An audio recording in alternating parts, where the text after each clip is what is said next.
Assalamualaikum warahmatullahi wabarakatuh.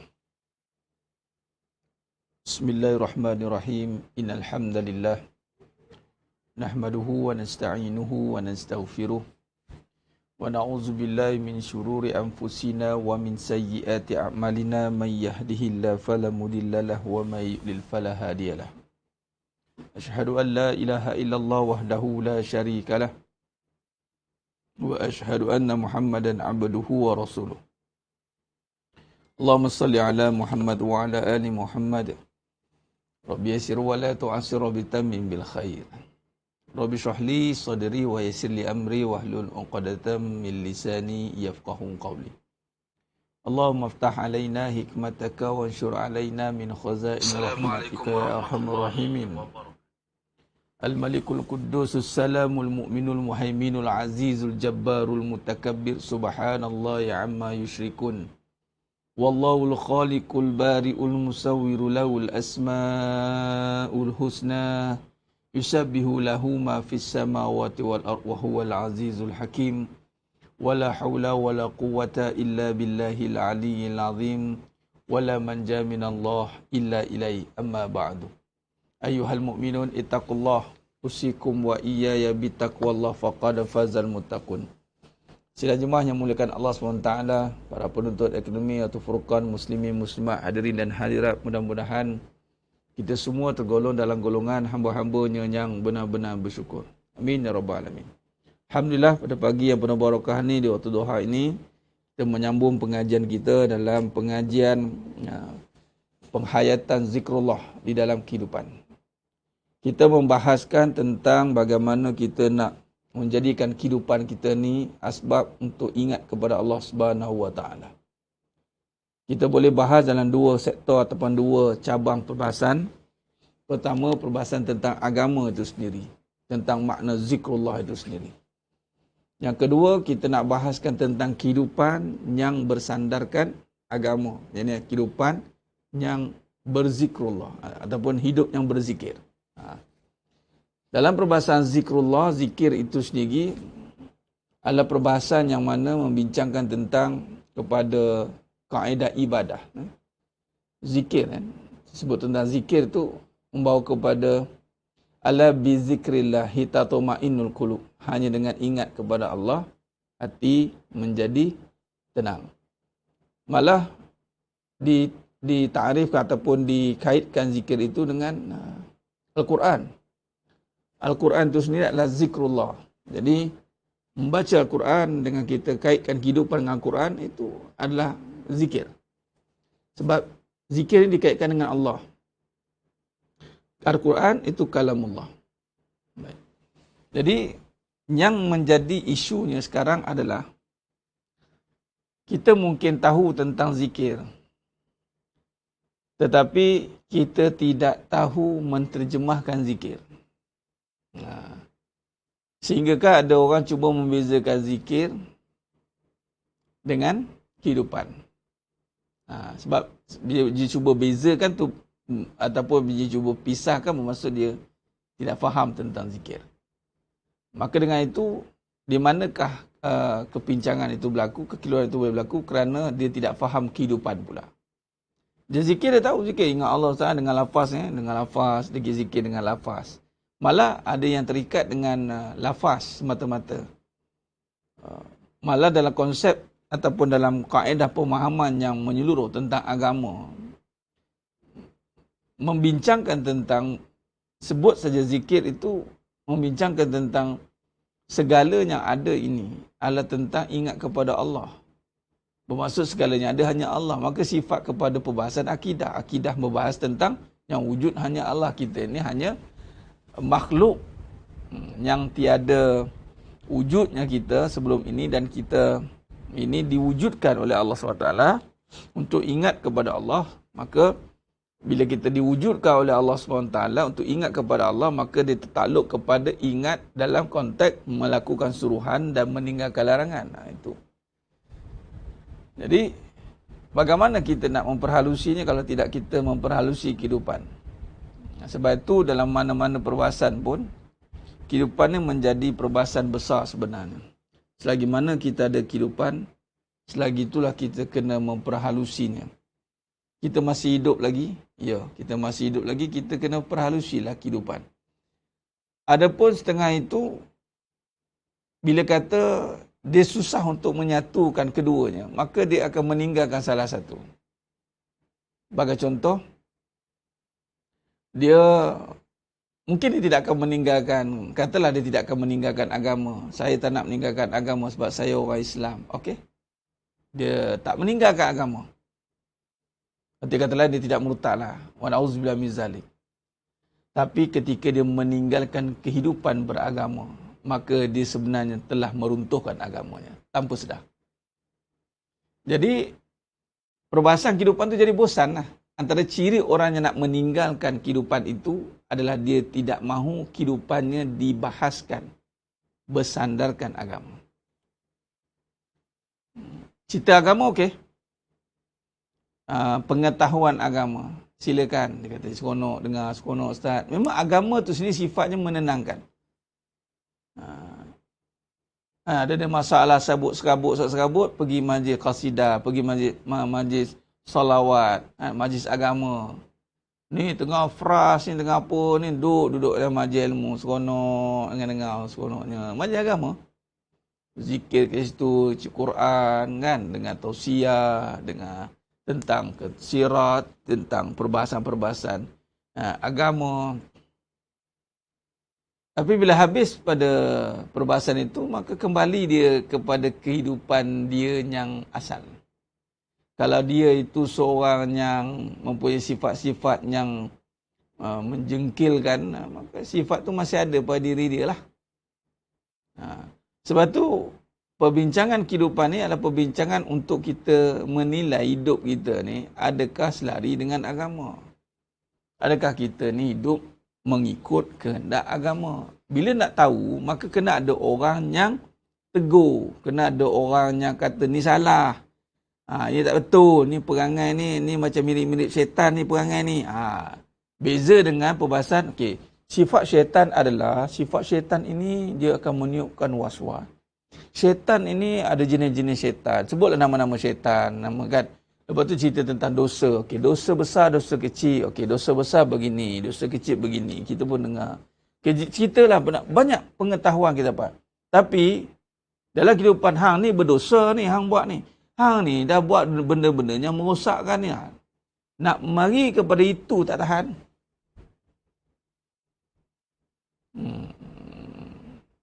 Dia mula, tak cukuplah cerita buat dosa. Kenapa nak kait dengan saya pula? Ni, balak ni, datang musibah ni sebab dosa kita. Lalu lalai kita.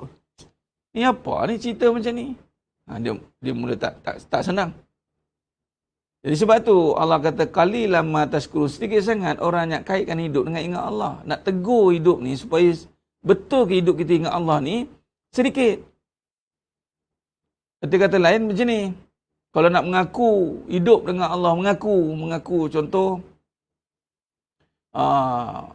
hidup, bertakbir hidup Allah, takbir hidup kan, nak mengaku. Tapi nak mati untuk Allah belum tentu. Bila mati untuk Allah ni bermaksud dia kena bermati-matian lah. Dia kena pastikan apa yang dia nak lakukan ini mesti sama dengan apa yang Allah nak. Dia tidak boleh ada dua. Dia kena satu je. Itu bermaksud macam zikir ni. Sebab tu perbahasan kita pada pagi ni, saya nak tekankan tentang menjaga penglihatan. Sebab kita sekarang ada dua penglihatan yang menyebabkan kita ada masa kita ingat dan masa kita lupa. Ada masa kita ingat, ada masa kita lupa. Ada ingat, ada lupa. Ada ingat, ada lupa. Dan memang sifat kita lupa. Tetapi kita tidak boleh biarkan lupa. Sebab Allah bagi kita ilmu, akal untuk menjaga. Jangan bagi lupa. Maka dengan itu, kena adalah tazkirah, tausiyah, mau'izah, peringatan. Mengambil peringatan. Jadi, meletakkan diri dalam perbahasan yang menegur hidup kita. Ada orang dia tak nak pilih perbahasan begitu. Akhirnya dia ditegur oleh keadaan. Dia ditegur oleh orang Dia tegur oleh masalah. Dia tegur. Tapi tegur yang berlaku dalam hidup, dia tak bawa ingat kepada Allah. Dia tak bawa ingat. Sebab apa? Tegur itu dia tidak bersedia. Dia tidak meletakkan hidup dia bersedia untuk ditegur. Bersedia dengan susah. Buat persiapan, kita semua minta senang. Tapi kita tak bersedia untuk susah. Kita minta pasangan, tapi tak bersedia untuk berpasangan. Kita minta anak, tapi tak bersedia untuk mendidik anak. Semua tak ada persediaan. Tiada persiapan.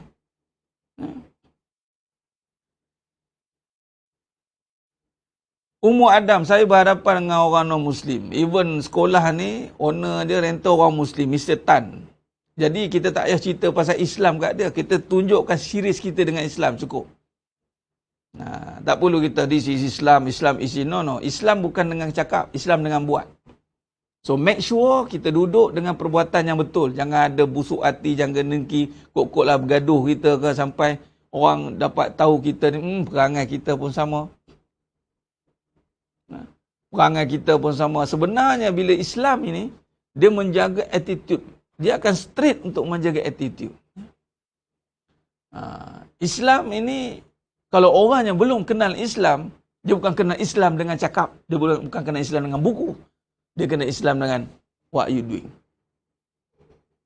Representative. Dan kita bukan kata ni aku nak kenalkan Islam. Nah, dia very smooth. Dia akan lancar dia nanti. Baik.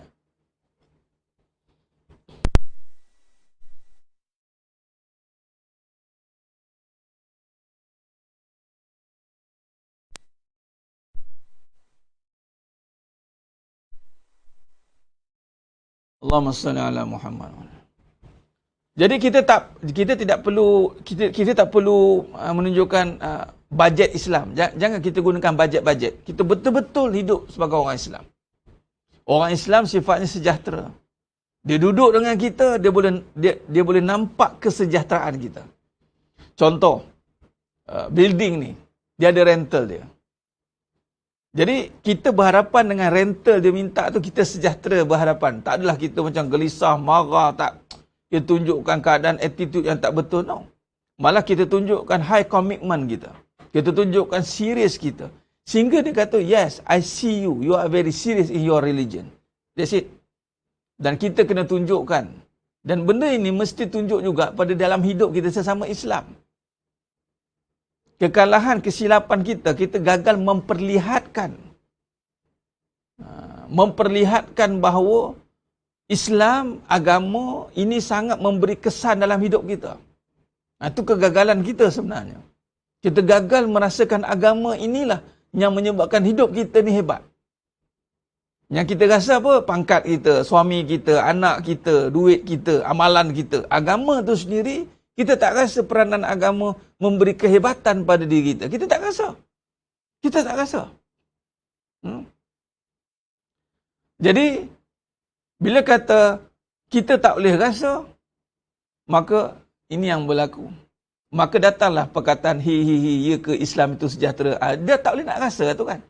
Duduk jauh sangat dekat jelapang padi nak buat macam mana?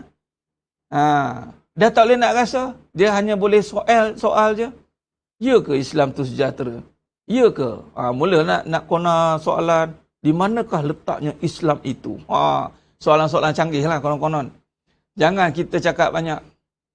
Nak tengok dulu suami isteri macam mana perangai kita, attitude kita, tak payah. Kita tak payah kadang-kadang nak high, dia panggil kemahiran berfikir arah tinggi. Kadang-kadang kata-kata kita, oh ini dahsyat ni. Tapi kena cucuk, pum, lompat. Kan? Kena cabar, tercabar. Lepas tu orang mula cakap dia ni betul tak betul ni cakap sampai orang boleh argue. Hang ni mengaji mana? Hang ni kejap soal itu, kejap soal ini. Lepas tu nak didik isteri, entahlah. Kalau ada isteri tak tahulah suami saya tu. Macam tak betul. Orang boleh question kita balik. Sepatutnya Islam ni tanpa perlu question. Buat sampai orang tak tercakap. Nampak? Macam kereta Ferrari. Sampai orang tak... Sampai orang kata, ya Allah, Islam memang. Al-Islamu ya'lu wa la yu'la alaih. Nampak? Islam tu tinggi. Ada orang argue. Ada orang argue barang-barang mahal. Tak ada. Ini yang sepatutnya kita kena faham. Ini habis kita sendiri yang meletakkan kedudukan kita, terutama orang lelaki. Orang lelaki meletakkan, sedangkan agama meletakkan lelaki itu sebagai pemimpin. Tetapi dia memilih untuk dipimpin. Dia memilih untuk dipimpin. Apa dipimpin oleh siapa? Orang perempuan lah. Ini yang banyak berlaku. Jadi, berbalik kepada tadi, tentang meletakkan. Meletakkan kembali, adakah kedudukan diri kita ini benar-benar pada kedudukan yang mampu membawa hidup beragama. Itu dah penglihatan. Argument orang cabar kita patutnya tidak berlaku begitu. Kalaupun dia cabar kita, dia tengok kita, betul ke betul ke Islam sejahtera? Kenapa? Hang nak uji ke? Hang nak cabar ke? Dia macam tu. Hang nak cabar ke? Hang nak test? Tu macam tu sepatutnya. Ini baru kena segah sikit, baru kena dengan ni sikit, dah goyang. Mana dia tak? Dia bukti orang ni, kalau betul dia duduk pada keimanan, kalau betul, dia makin ditekan, dia makin ke depan. Makin ditekan, makin ke depan. Dia takkan goyang dengan agama dia sendiri. Dia takkan goyang dengan agama dia sendiri. Dia takkan keluar statement-statement hi, Islam tu sejahtera ke? Betul ke? Betul ke awak ni mengaji je? Tengok orang perempuan contoh, kena cabarkan suami sendiri. Yelah tu. Awak sebut kahwin melompat. Maknanya you are underestimate tu. Orang kalau boleh cakap je pada diri kita, ya Allah. Level you tu dah ke bawah dah sebenarnya. Dan apa kena buat Ustaz? Buktikan. Proof.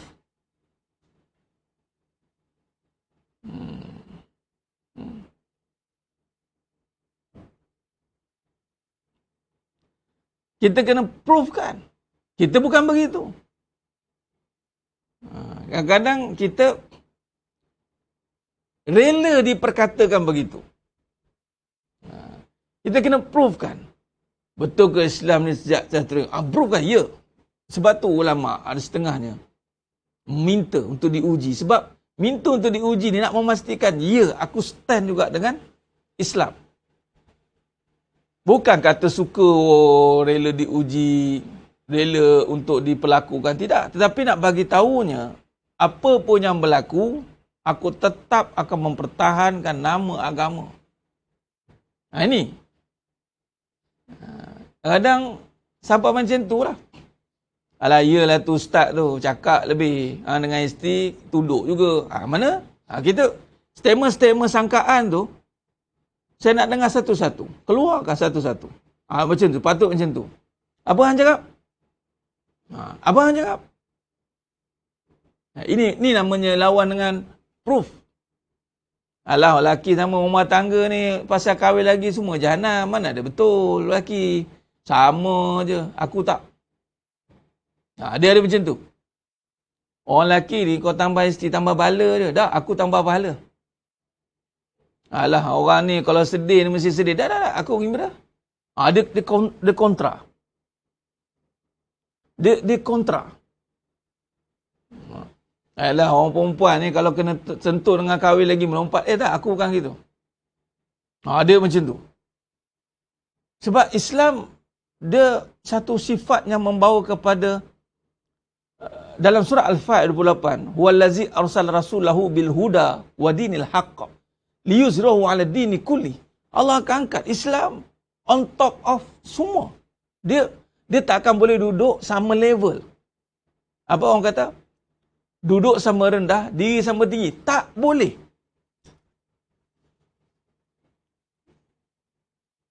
Kalau kata orang sekarang, contoh, pembahasan tentang depres. Sampai orang kata, takkan sampai tak boleh nak stres, kita manusia. Takkan sampai tak boleh. Dalam Islam, cari dalil Al-Quran, cari konon-konon bahawa Islam membenarkan stres. Ada buat forum. Cari dalil.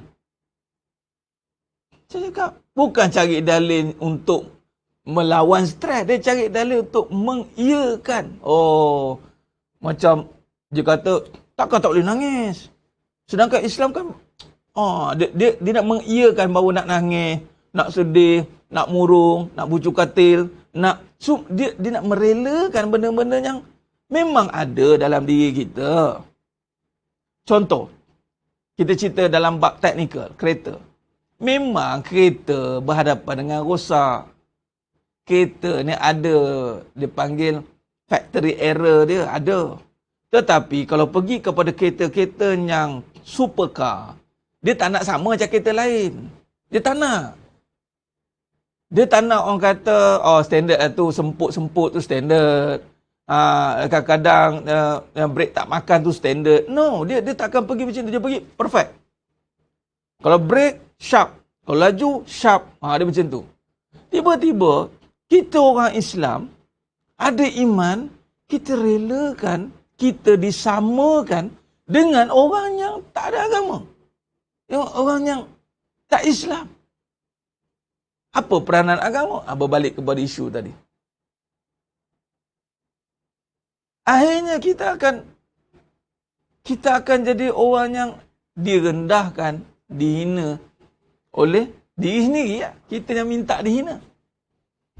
Sebab tu bila kita mengaji kehidupan, mengaji hakikat kehidupan, mengenal diri, hakikat diri ni apa. Kalau kenal pada dirinya nyata, asal kita memang bermula tiada, maka tak payah cerita lagi lah saya lemah, saya sedih, saya hina. Tak payah dalam memang hang hina pun. Nak cakap banyak kali buat apa. Cukup. Kana do'ifah daripada air mani yang hina pun. Soalnya sekarang, make sure jangan dihina. Itu cara dia. Tak payah fikir dah suami yang tak suka memimpin, pimpin diri sendiri. Kita jangan sibuk mikir keadaan luar, tiba tangkap diri kita tergadai. Ini keadaan kita. Ini keadaan kita. Sekarang ni, kita letakkan perbahasan tentang Islam. Contoh tadi, suami memimpin. Bukan kata, ni suami aku dah tu. Ni dia tak suka pimpin lah ni. Siapa yang layak pimpin? No, kita bukan cerita pasal orang sekarang ni. Kalau yang dengar ni seorang lelaki, dengar, Allah, aku lelaki, aku kena pimpin. Kalau dengar ni seorang perempuan, aku perempuan, aku kena buat apa? Ini perbahasan orang amat tak suka. Itu cerita dia. Kalau perbahasan lain, memang kita suka kata untuk orang lain. Ciri suami soleh, ialah, list. Okey, balik rumah, empuk kat kepala suami. Nah abang, ni untuk abang, suami soleh. Tahu tak abang buat salah gini. Kita dengar pun macam, tahu tak apa suami aku ni. Dia ni memang betul lah. Tak ada ciri-ciri suami yang soleh. Kita pun cakap, siapa yang pilih lelaki tu?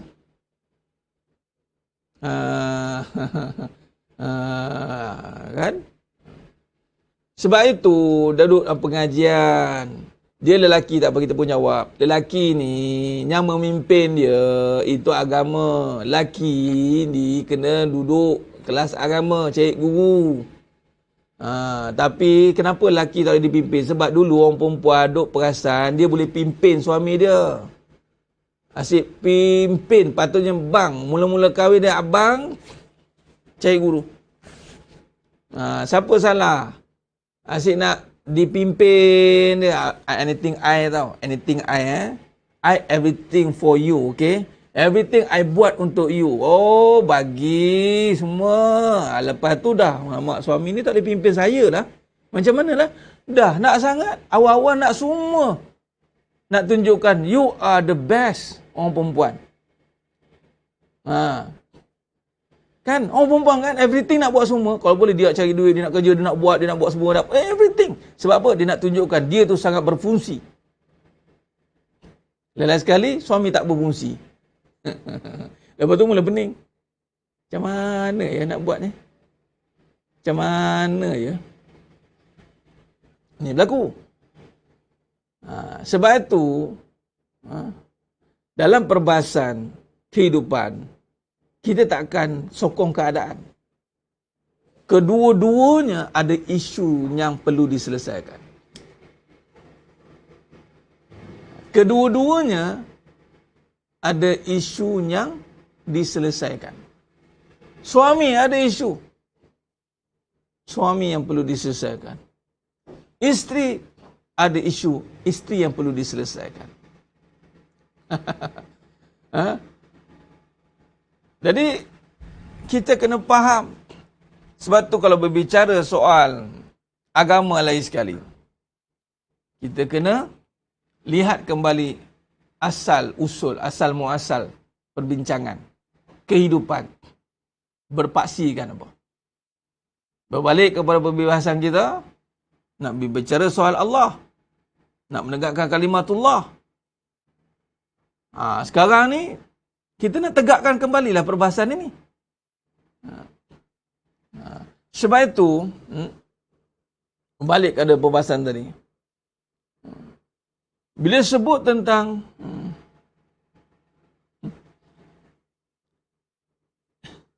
suami tak berfungsi, cek suami baru. Try tengok. Silap ibu bukan jumpa suami baru. Tambah belakang sikit. Tambah A belakang baru tu.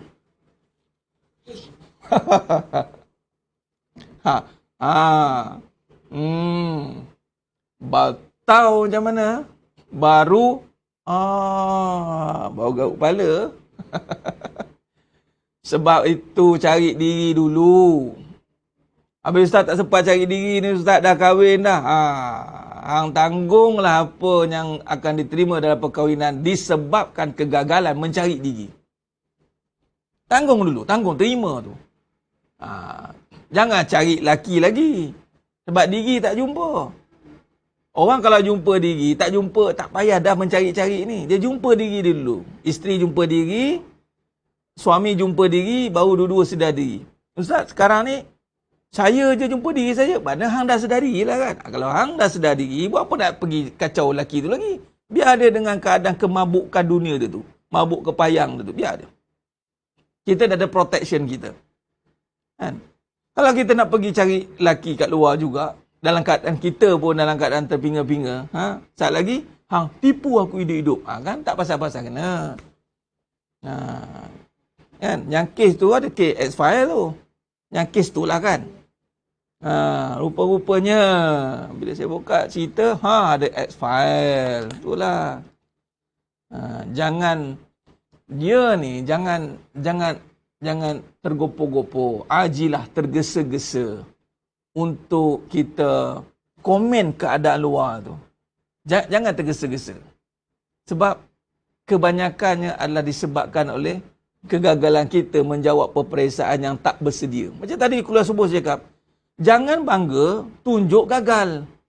Nampak sangat tak masuk kelas. Ada budak-budak SPM ambil result, bangga, saya gagal. Ambil gambar, ada. Nampak sangat tak mengaji, nampak sangat tak bersedia. Orang gagal dia diam-diam, duduk dan diam. Dia tutup cerita, kemudian dia belajar balik. Ni sekarang tak, bangga. Isteri saya ni gagal dididik. Mana hang gagal lah, hang gagal didik. Suami saya ni, saya dapat suami yang gagal memimpin. Hang gagal mencari suami yang betul lah. Saya ni, mula cerita, jangan.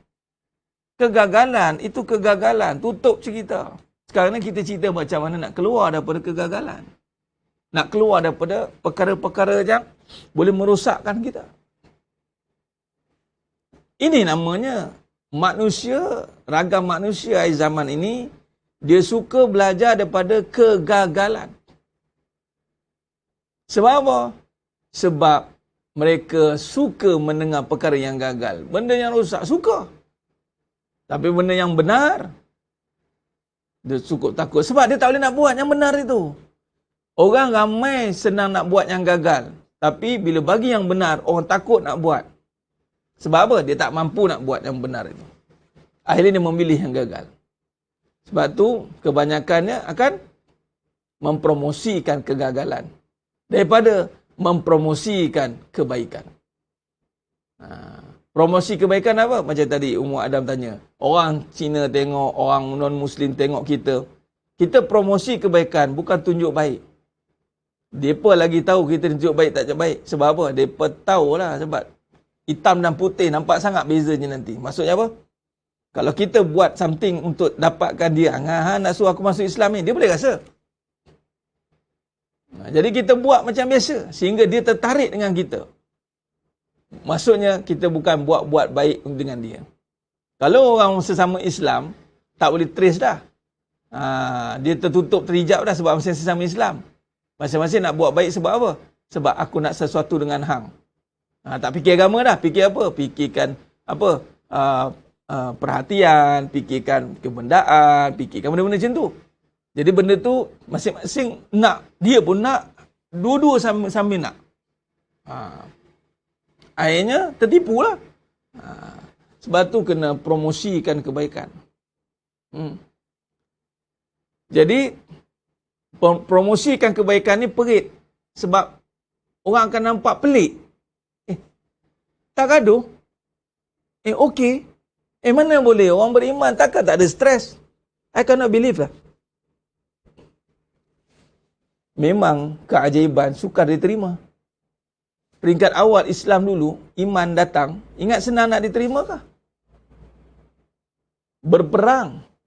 Bermandikan darah. Untuk tegakkan agama. Orang beriman niaga tak gagal. Iya ke niaga tak gagal? I cannot believe lah. Macam mana niaga tak gagal? Orang perempuan ni dia tak cemburu dengan suami dia. Iya ke? Ya ke? Tak boleh lah. Tengok. Dia lebih sokong gagal, rugi. Dia boleh sokong cemburu. Dia boleh sokong benda-benda yang tak betul. Yang kita bawa kebaikan dia tak sokong. Sebab apa? Sebab kita telah didoktrinkan, telah difitnah, telah dikawal penglihatan kita. Ni perbahasan kita pagi ni. Penglihatan kita ni telah dimanipulasikan oleh keadaan dan kebendaan. Sehingga kita lupa apa tujuan kita sebenar dihidupkan. Kita lupa. Ini berlaku. Malah yang lebih parah, bila bawa yang benar itu pahit. Tetapi yang pahit itu menjadi sakit bagi yang luka. Dia sakit sebab dia ubat. Ubat ni dia ada 3 stage. Stage yang pertama, membersih. Bila tazkiyah, Allah pedih. Padahal kita cakap benda yang benar. Tapi dia pedih dalam mendengar. Sebab apa? Dia sedang luka oleh dunia. Dia dengar, sakit telinga dengar. Sebab pedih. Benar itu pahit tetapi sihat bagi orang yang tidak sakit. Bagi yang sakit, tiba-tiba berhadapan dengan yang benar, dia macam menyakitkan. Bukan macam dah, sangat menyakitkan. Tapi kalau dia stay dengan jalan itu, dia dapat guru yang stay dia, boleh pegang dia, maka dia akan jadi kebaikan untuk dia the next. Sebab memang proses healing, dia mengelupur sikit. Dia memberontak sikit. Saka banyak, kena mabuk dadah kuat. Asyik-asyik kan bangun, dia tumbang kan. Macam tu lah. Bayangkan, dah terbiasa dengan dunia, duk puji dunia, duk puja dunia. Kan?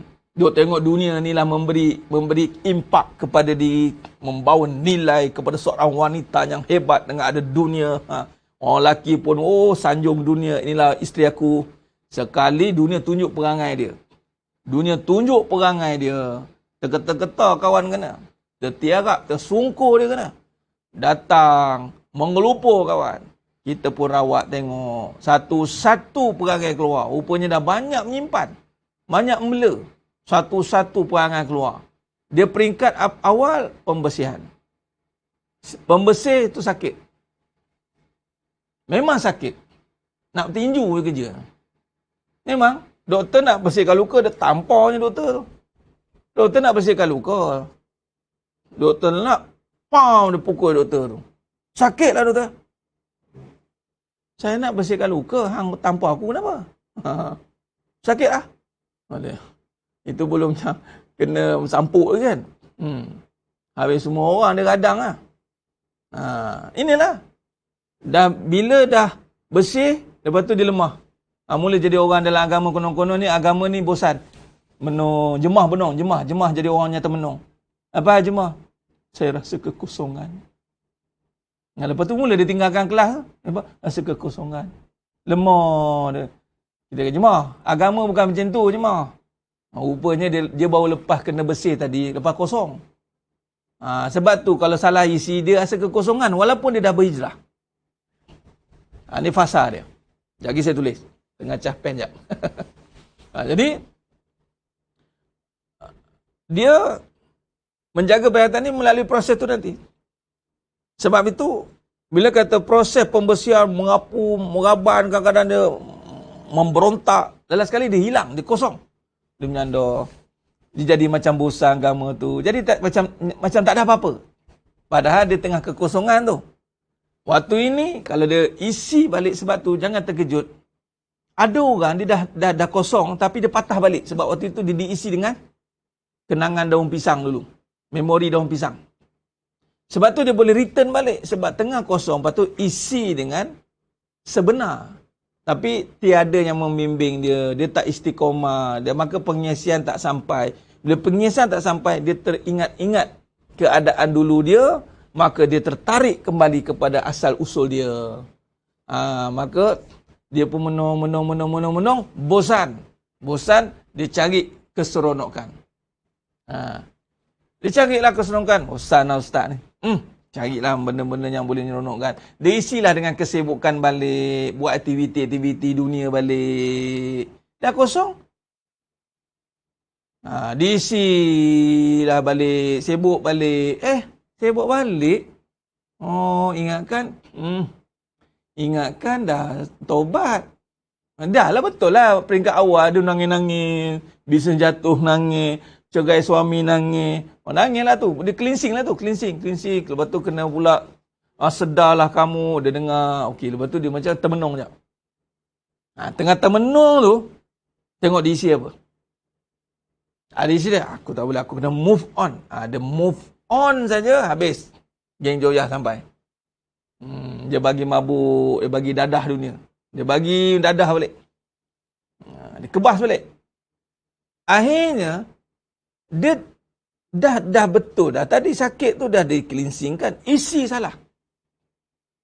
Akhirnya, dia mula kembali kepada agama juga. Tapi agama yang lebih salah. Agama apa? Agama yang datang dengan kelemahan, kebencian. Dia nampak agama tu nothing bagi dia. Ini yang berlaku. Jadi sedang jemaahnya mulkan ta'ala. Sebab itu jaga. Sebab itu kena ada bimbingan yang berterusan. Bimbingan yang berterusan ini. Bimbingan yang berterusan ini yang mesti kena perhatikan. Sebab itu antara perkara yang pertama kita kena pastikan adalah dalam proses kita nak menjadikan hidup kita ni, ingat, dalam kehidupan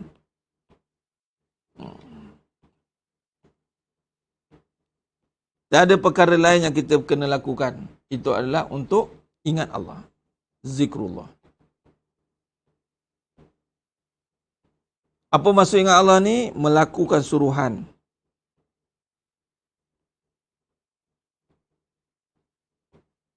Meninggalkan larangan.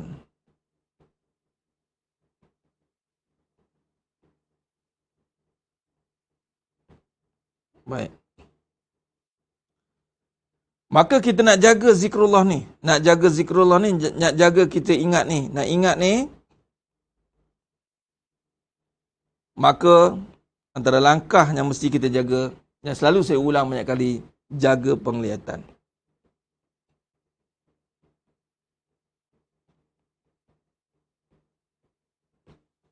Kerana penglihatan inilah yang akan digunakan,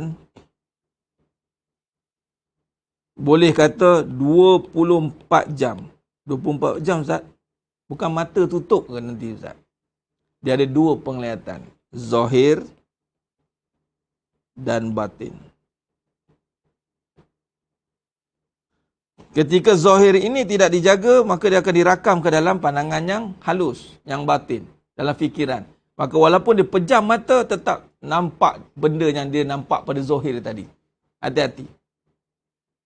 Sebab tu penglihatan yang zahir juga memberi kesan kepada penglihatan yang batin ini yang halus. Halus pada sudut, pecah pada dua, dalam perbahasan ini dalam fikiran, dalam lebih dalam pada fikiran adalah dipanggil Ainul Basirah. Basirah ni pandangan mata hati, dalam fikiran dan kejiwaan.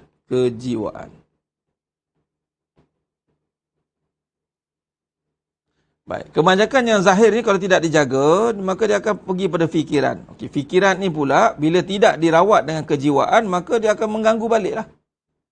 Mengganggu balik apa yang diingat tadi. Maka dia tidak menjaga. Sebab tu menjaga fikiran juga adalah menjadi satu kewajipan dalam agama. Sebab tu tidak boleh buat benda-benda yang merosakkan fikiran. Contoh memang memabukkan. Itu semua benda-benda yang merosakkan fikiran. Haram. Apa-apa saja yang boleh merosakkan fikiran itu, adalah perbuatan yang dilarang dalam agama. Fikiran yang merosakkan. Dan termasuklah dunia. Dunia ni merosakkan fikiran. Kita ni fikiran kita rosak sebab dunia punya fikiran. Fikir tentang dunia, maka rosak fikiran. Rosak fikiran pula, bila kata fikir pasal dunia, maka dunia ini pula, kita pernah bincang dalam hal yang berkaitan tentang kedudukan akal, fikiran, nafsu. Maka di sini kita melihat, bila dunia berada dalam fikiran dia, maka nafsu itu lebih cepat menguasainya. Nafsu itu akan lebih cepat ke depan. Sebab dunia dah duduk tu. Contoh, bila fikir saja, lihat saja, dia guna lihat, Allah bagi lihat ni mata kepala ni. Dia lihat, dia tak ingat. Apa dia tak ingat? Dia tak ingat apa yang sepatut dia kena lihat. Dia lihat, dia tak ingat. Allah bagi mata, suruh lihat apa dia? Kebesaran. Lihat kekuasaan. Dia tak ingat. Dia lupa. Dia tahu tapi dia lupa. Maka dia terus lihat mata, dia tak tengok yang ini. Maka apa yang berlaku? Matanya hanya melihat dunia je lah. Contoh, kalau dia lihat perempuan je lah. Daripada perempuan ni jadi isteri tu. Bagus juga perempuan ni. Boleh tahan juga. Ada bincang itu. Boleh tahan juga kalau dia buat bini tu. Senyumnya manis. Aku sukalah kat dia perempuan tu. Bagus tu. Dia bubuh kat situ lah. Ini rasa inilah kot petanda-petanda jodoh aku dah sampai ni. Yang perempuan pula, siapalah Mr. Perfect yang datang kat aku ni. Dia tengok kat situ lah. Dia. Adakah dia sanggup memimpin aku? Dia fikir gitu. Dia tak tengok dengan mata kebesaran Allah ni. Dia tak tengok ke bawah tu. Dia yang ni. Allahumma salli ala Muhammad. Dia tak ingat.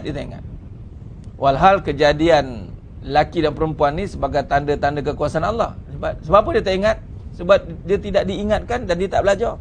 Dia ambil mudah peringatan. Lalu dia tidak jaga, dia tidak ingat, dia tidak pergi kepada suruhan. Ini suruhan.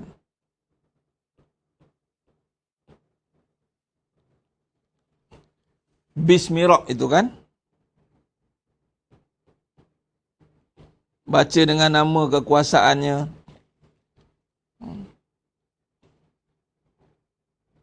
Dan surah Toha 131, larangan melihat dunia.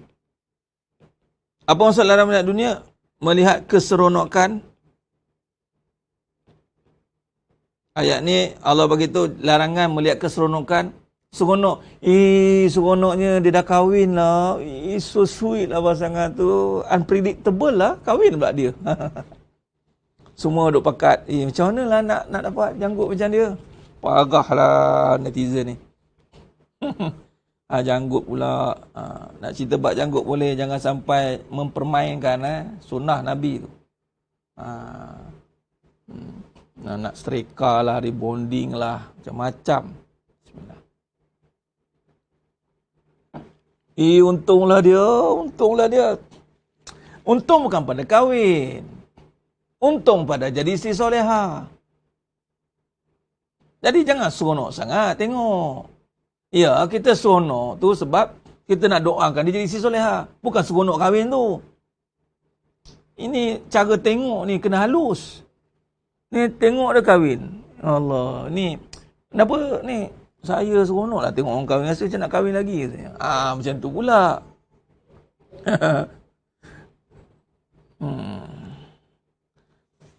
Jadi larangan jangan tengok yang seronok walaupun benda tu dia menyeronokkan. Memang al-mal wal banuna zinatul hayatid dunya, harta dan anak ni memang perhiasan benda yang seronok. Allahu akbar. Pakatlah lepas ni nak bela janggut. Alhamdulillah saya dah janggut panjang lah. Tapi tak ada lah nak buat dua tu.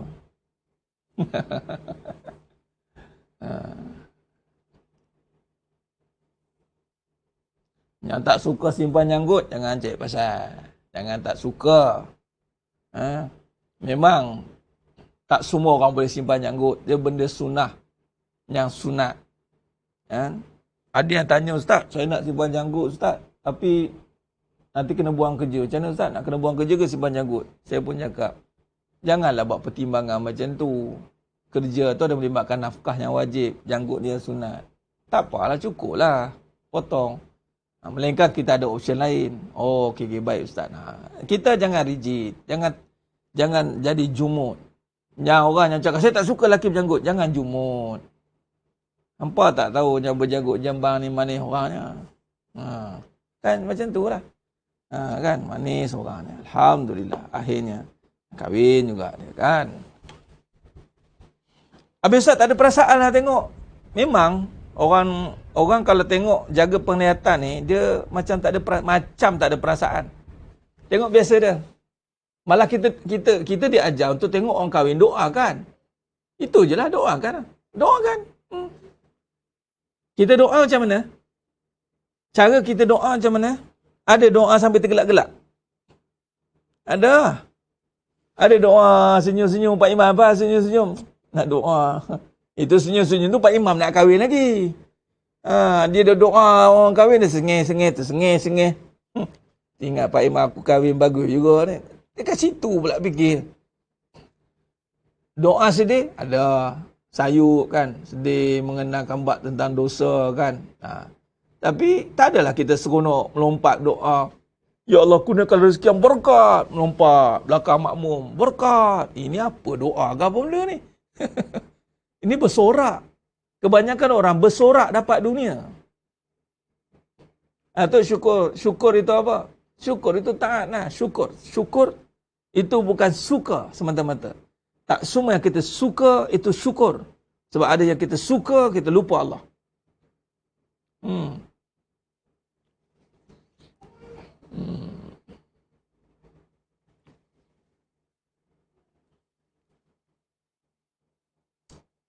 Dia lagi satu dalam bab, bagus juga orang sentuh bab janggut ni kan.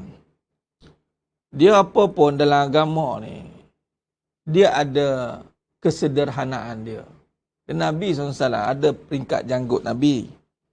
Takat bawah pada satu ukuran dia, panjang lah. Tapi taklah terlampau panjang. Dia ada jangan ekstra, jangan lebih. Dia ada. Nabi pun boleh rambut panjang, tapi tak terlampau panjang. Jadi benda tu bagus juga. Tak ada Ustaz Asatidah tegur lagi kot. Hopefully ada lah.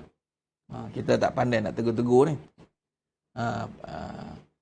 Jadi ia ada kesederhanaan. Jangan nak pakai boleh, tapi jangan lebih.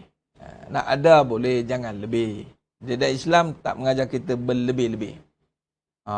Kan dalam hadis, mafhum hadis, ada apa? Fulan datang jumpa Nabi, cerita tentang ibadat, solat tak tidur-tidur, makan puasa tak makan-makan, tak kahwin-kahwin. Bukan macam tu. Nabi kata, aku pun manusia juga. Aku pun ada tidur aku pun ada makan aku pun kahwin. Dia ada cerita kesederhanaan itu. Ya, dia segenggam ni dia just nice macam ni lah. Dia tak lebih, tak kurang. Just nice. Nabi terkenal dengan sifat yang just nice. Dia tak over. Just nice. Dia panggil dalam bahasa ni proportion. Good looking. Dengan rambut Nabi sampai ke bawah telinga sikit ke bahu ni. Just nice. Elok dia terletak. Berminyak. Just nice. Janggut Nabi tersusun rapi. Nice. Tak panjang sangat. Tak pendek sangat. Sedang. Ni kalau tengok ni. Iya ke ni? Tu timbul juga soalan tu kan.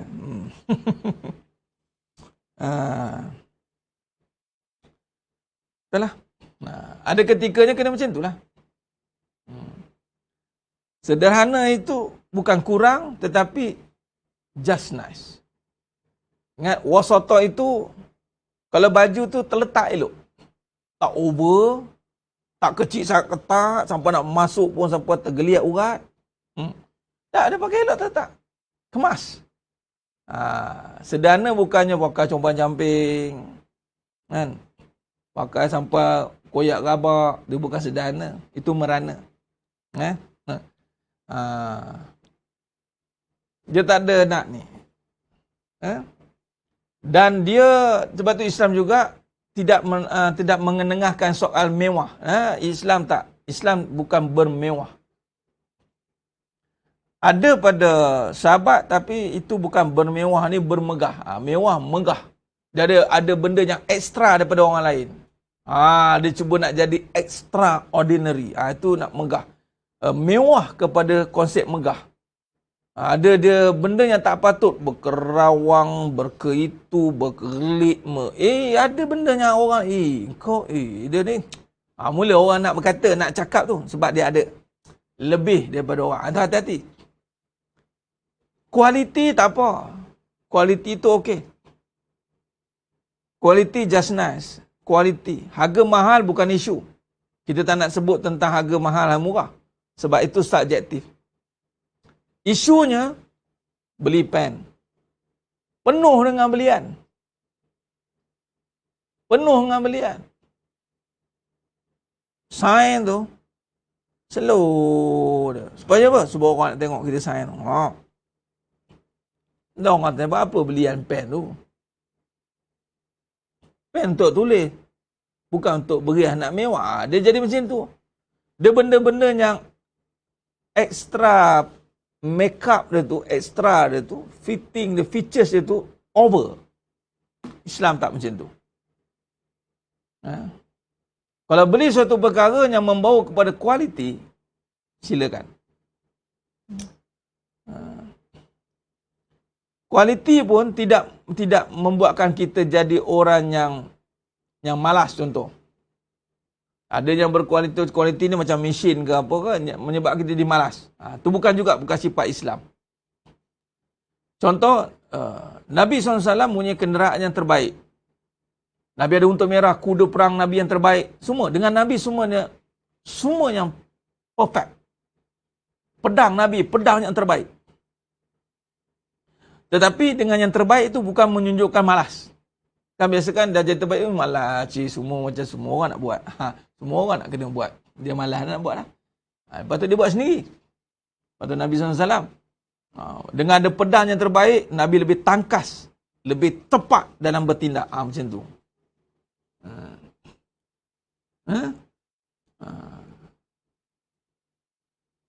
Jadi sedangnya mahnya berbalik kita bincang apa tadi? Dunia keseronokan. Ini larangan. Jaga. Jangan tengok dunia dengan keseronokan.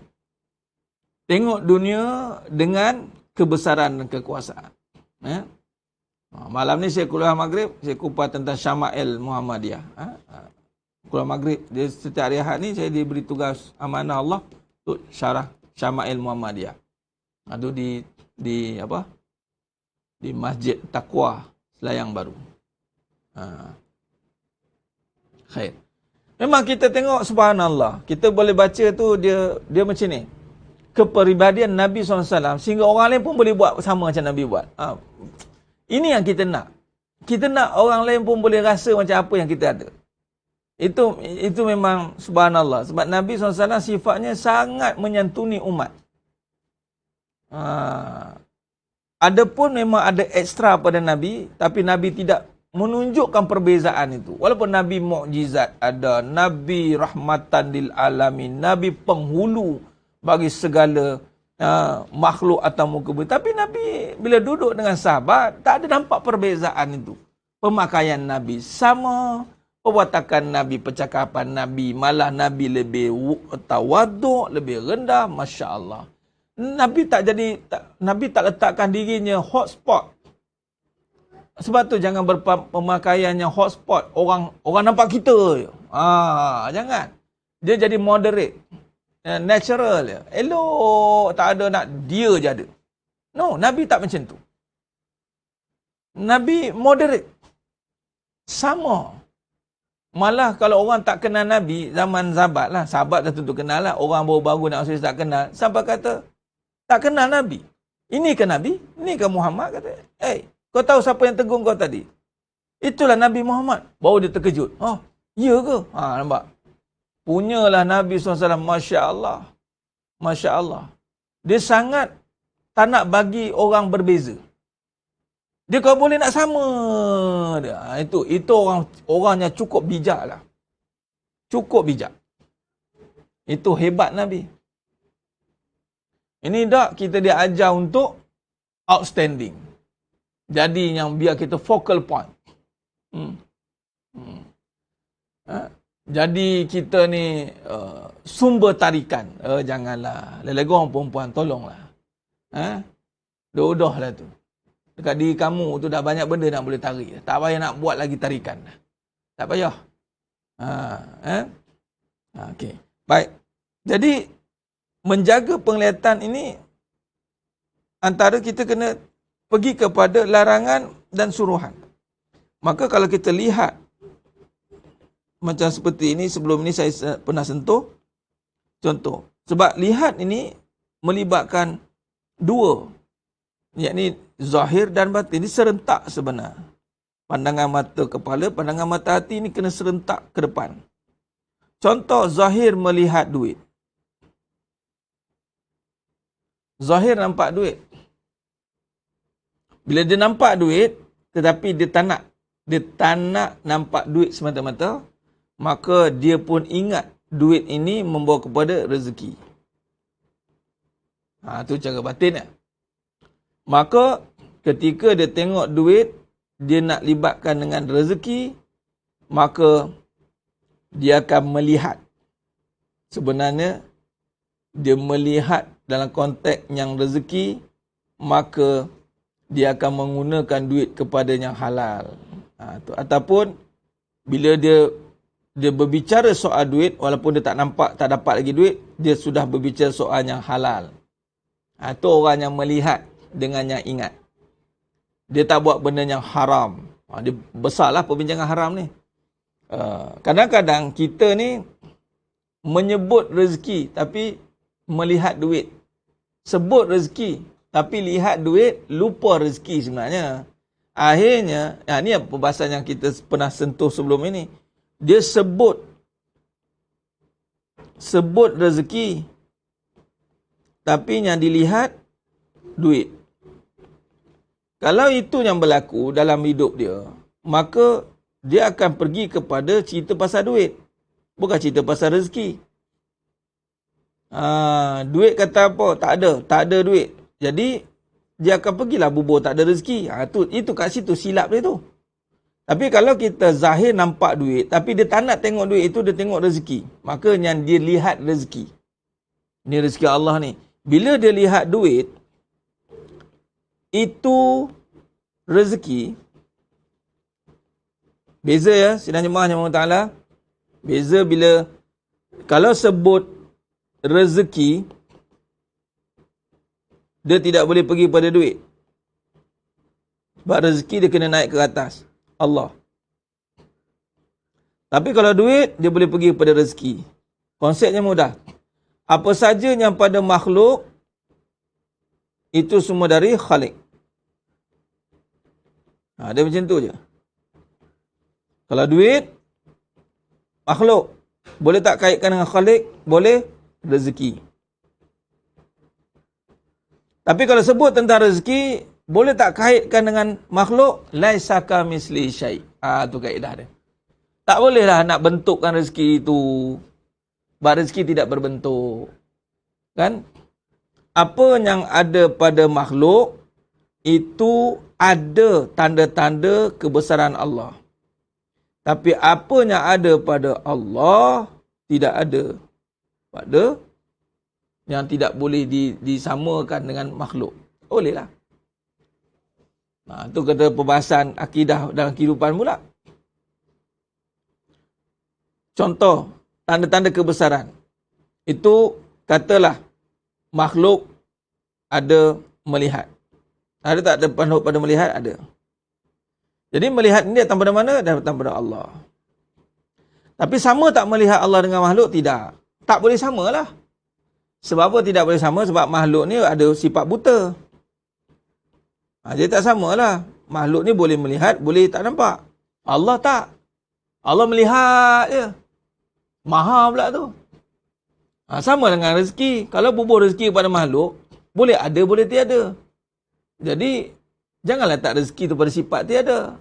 Kalau duit, okeylah, tak ada. Kalau rezeki, ada. Itu cara perbahasan dia. Baik. Maka,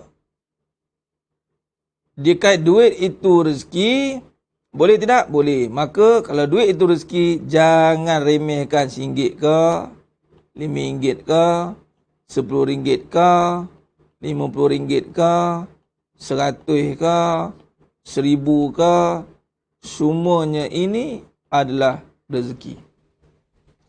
Alah, RM5 je. Je tak tahan. Alah, RM5 je. Biar. Dia telah meremehkan rezeki. Kena faham. Isteri itu rezeki. Isteri itu rezeki. Boleh tidak? Boleh lah. Kembang ke, kuncup ke, hang jangan komplain. Hang meremehkan rezeki dia. Oh iya ke Ustaz? Iyalah. Ni kalau RM1 pun jangan komplain, RM5 pun jangan komplain, RM100 ya. Ya, semua ni rezeki. Oh, kalau macam tu, seronok lah isteri dah. Kena bagi dia seronok lah. Bagi dia tension buat apa? Apa betul seronok? Seronok dengan yang benar. Bukan seronok dengan yang palsu.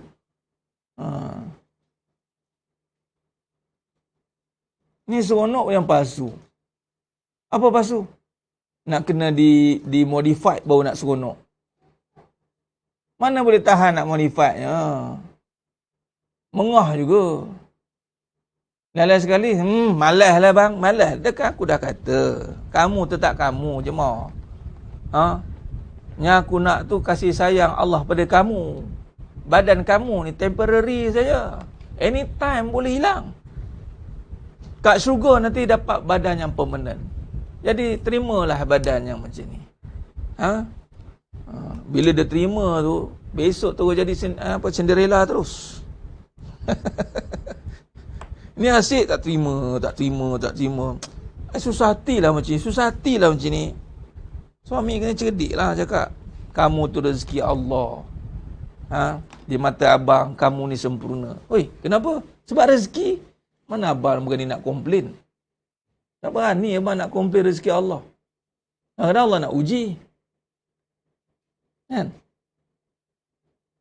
Ketika berduanya cerita. Ketika berlima, dah tak macam berdua dah katanya. Itulah adat kehidupan. Tapi rezeki, boleh kita komplain tidak? Kalau makanan pun Nabi tak komplain, isteri?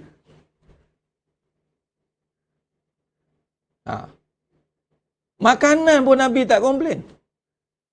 Isteri? Mestilah lagi tak komplain. Nabi, kalau siapa ikut sifat Nabi, Nabi tak pernah komplain makanan. Ini pantang tawar. Ni, sana lagi sedap tau. Sini kurang sikit lah. Itu tak ikut Nabi tu. Walaupun benda simple lah. Kita perhati, tengok cara dia cakap pasal makan apa. Habis Ustaz kalau nak cakap tak sedap tu, itu time dia masak. Time nak masak, chef ke, boleh lah dia ajar masak nak bagi sedap. Ni dah benda dah jadi. Benda dah jadi, hang makan. Bila hang makan, hang nak syukur ke hang nak komplain?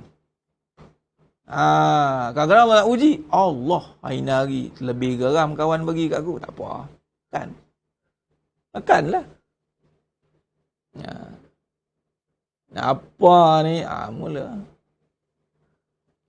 Bila isteri tu rezeki. Jadi kalau syukur dengan rezeki yang ada, maka kalau bertambah isteri maksudnya apa? Alhamdulillah. Nak cerita kat situ kan? Boleh saya tambah tak? Mana boleh, rezeki kan kurniaan Allah. Tunggulah Allah kurniakan. Tak payah nak pening-pening nak cari. Tadi orang tanya kuliah subuh ni. Ustaz, dah lepas tu ada bawa belakang lah cerita. Macam mana Ustaz? Cari ke macam mana? Didatangkan. Habis cerita. Pening-pening apa? Rezeki sifat kurniaan. Dah tu, isteri dikurniakan lah. Cari. Itu berapa persen sangat cari. Hanya nak mengaburi mata je. Hakikatnya dikurniakan. Bila dikurniakan, jangan komplain. Terima.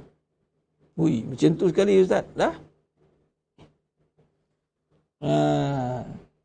Kalau isteri pun tak boleh dikomplain suami. Abang ni kan maju ke depan, dia nampak dah. Komplain. Biarlah dia maju ke depan. Saya nak komplain. Kalau isteri pun tak boleh dikomplain, suami lagilah. Suami tu rezeki menjaga maruah bagi seorang isteri. Jangan komplainlah suami. Tapi Ustaz dia tu tak. Allah kata. Doalah kat aku. Dia perangai buruk. Perangai boleh ubah. Doa kat aku yang ubah perangai dia. Bukan kamu. Kan kita. Kan faham dah. Selesai masalah. Syukur dengan rezeki yang ada. Allah tambah lagi. Itu je lah. Tu tengok tu. Tengok rezeki. Tengok. Isteri tu rezeki. Tengok rezeki. Isteri tu kasih sayang. Tengok kasih sayang. Jangan tengok isteri.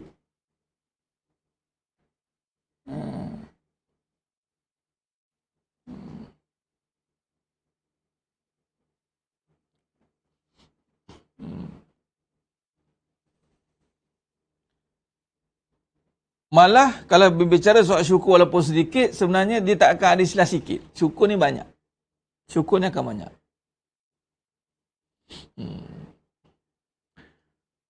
Dia cari jodoh ni Yun, termasuklah mempersiapkan anak untuk jadi yang baik. Itu masuk cari. Dalam kita ni salah faham soal cari. Cari ni kita ibarat macam siapa nak menantukan anak aku, siapa? Tengok. Tak payah. Persiapkan anak kita jadi anak yang baik. Sambil tu tengok mana-mana yang datang. Kod-kod lah didatangkan. Tengok. Tak ada masalah. Kita kena ubah dua perspektif cari tu. Cari tu ibarat macam tercari-cari. Padahal ada dah. Tunggu didatangkan. Tunggu ni bukan maksud tunggu tak buat apa. Contoh macam tadi. Ustaz, macam boleh didatangkan? Kita buat persiapan lah diri kita. Kalau tak ada gula, tak adalah semut. Faham? Jadilah diri tu gula. Kalau garam, mana semut nak datang? Ini nak teringin, tapi tak sedap. Macam mana orang nak ramai? Macam itulah ibaratnya. Nak suami yang soleh, tapi tak buat persiapan jadi anak yang soleh. Macam mana nak datang? Macam itu maksud dia. Nanti datanglah asbab musabab tu adalah terjumpa kat majlis ilmu ke, adalah ter tu nanti. Karen tu ada nanti. Yang penting kita ni, apa persiapan kita ni. Bila tu, terus jadi. Ini tak. Bila Allah tersalah. Jangan macam tu. Tersalah. Naknya Pak Karim.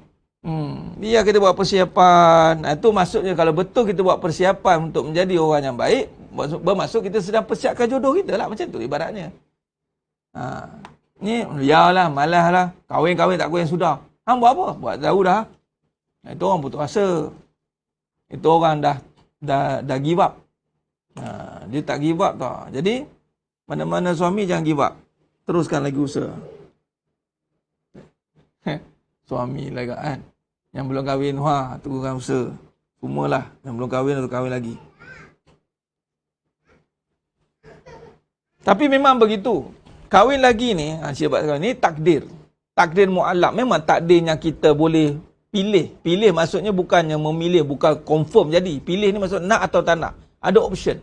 Baik. Cuma persiapan kita, ramai orang tak persiapkan diri untuk dapat dua tu.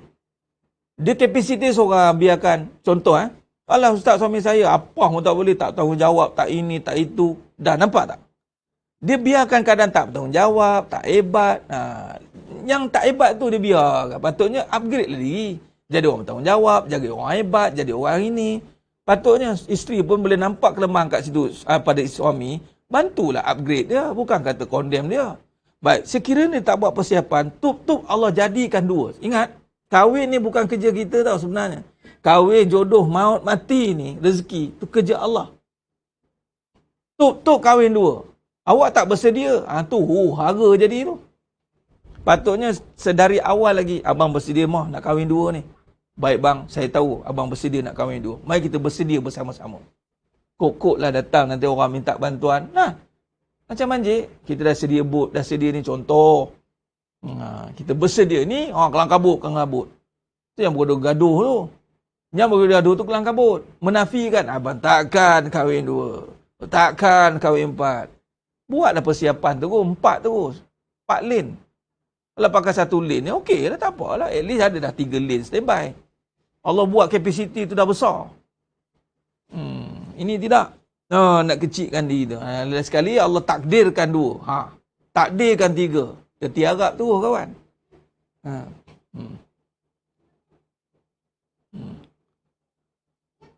Ya kalau umur 40, soleha, tak apalah, hidup bukan untuk kahwin, hidup untuk Allah.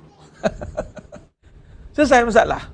Hidup untuk Allah. Kalau Allah bagi kahwin, kahwin. Kalau Allah tak bagi kahwin, dah teruskan taat kepada Allah. Melalui jalan, macam-macam jalan ketaatan. Dengan mak boleh, dengan ayah boleh kalau masih ada. Kalau tak, dengan adik-beradik mak, dengan banyak cerita. Bab taat ni besar. Bukan hidup untuk kahwin. Hidup untuk Allah. Kahwin bukan untuk ada anak. Kahwin untuk taat dengan suami. Didik isteri. Ini tak ada anak lagi ni. Ini Allah mungkin tak redha kat kita ni. Jangan nisbah macam tu.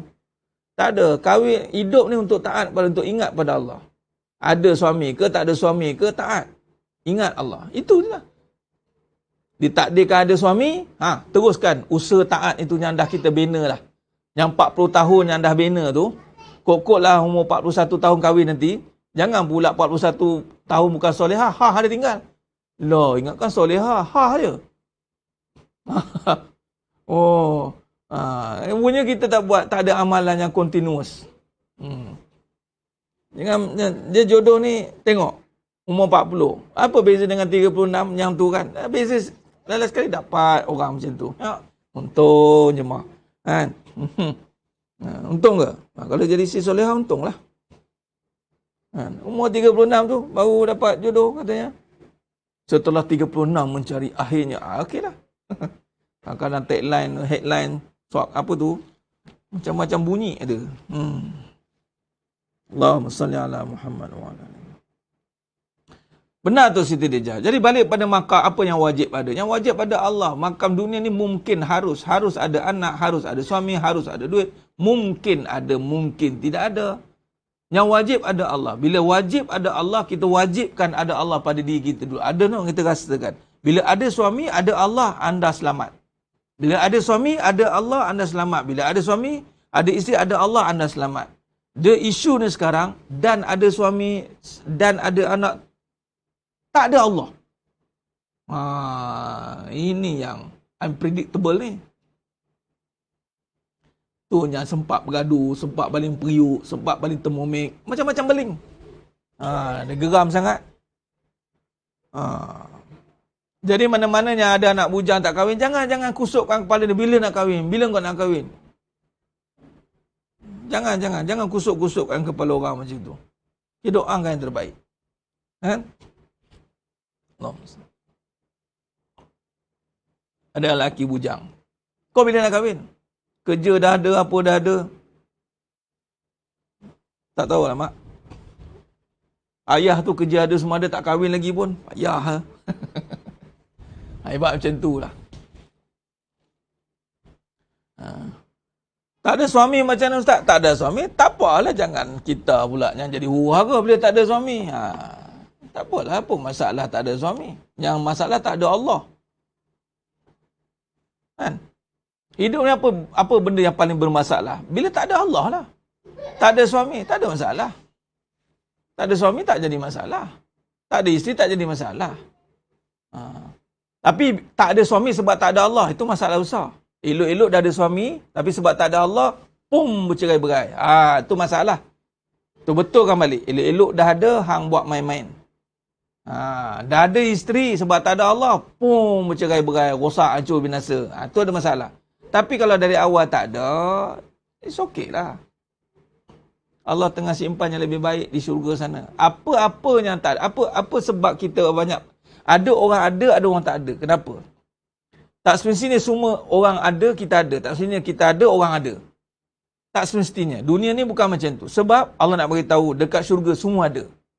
Dekat dunia memang ada dan tak ada. Allah tak nak bagi kita full throttle. Full all out tak ada. Allah kat dunia ni memang kita kena ingat bahawa kat syurga tu semua ada. Apa yang tak ada kat dunia, kat syurga semua ada. Kena ingat macam tu. Tu asal pening-pening.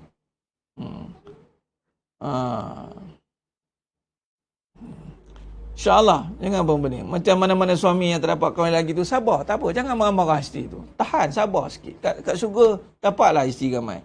Yang mana Allah tak ada ramai kat dunia, jaga-jaga. Jangan tak ada semua nanti kat syurga ni kan. Yang ada kat dunia ni, yang ada seorang, ada suami tak kahwin lagi, jangan duk ingat, inilah suami saya seorang je. Lain sekali tak jumpa juga kat syurga.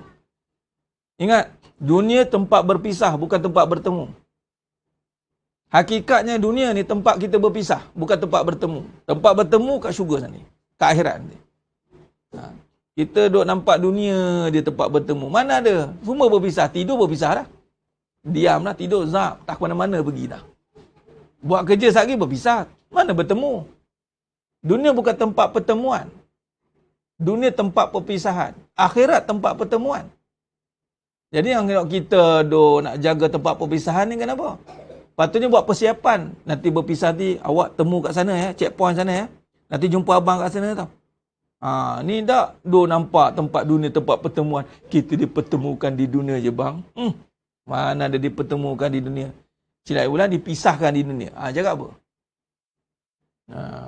Jangan kita kadang-kadang salah faham dalam melihat kehidupan sehingga kita lupa apa sepatutnya kita lakukan. Itu masalah. Dunia tempat berpisah. Jadi tak payah pening-pening. Berpisah hidup, berpisah mati, berpisah langsung, maksud tak langsung tak dapat, tak pening. Sebab apa? Tempat berpisah. Okeylah. Tempat bertemu di sana. Aim kita bertemu di syurga.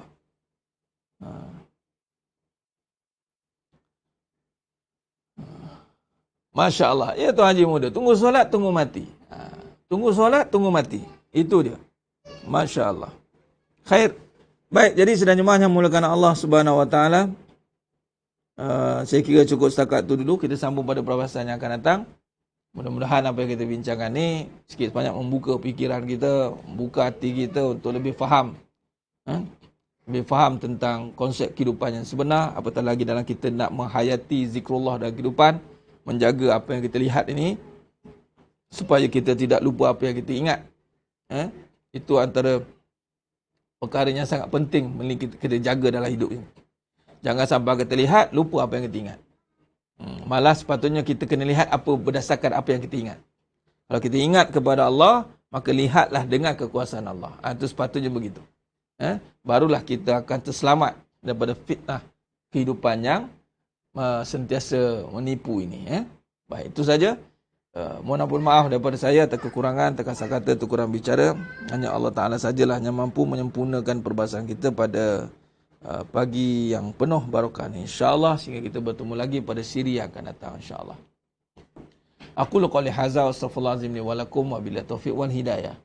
Assalamualaikum warahmatullahi wabarakatuh. Kita tangguh dengan tasbih kafarah dan suratul asr. Subhanakallahumma wa bihamdik asyhadu an la ilaha illa anta astaghfiruka wa atubu.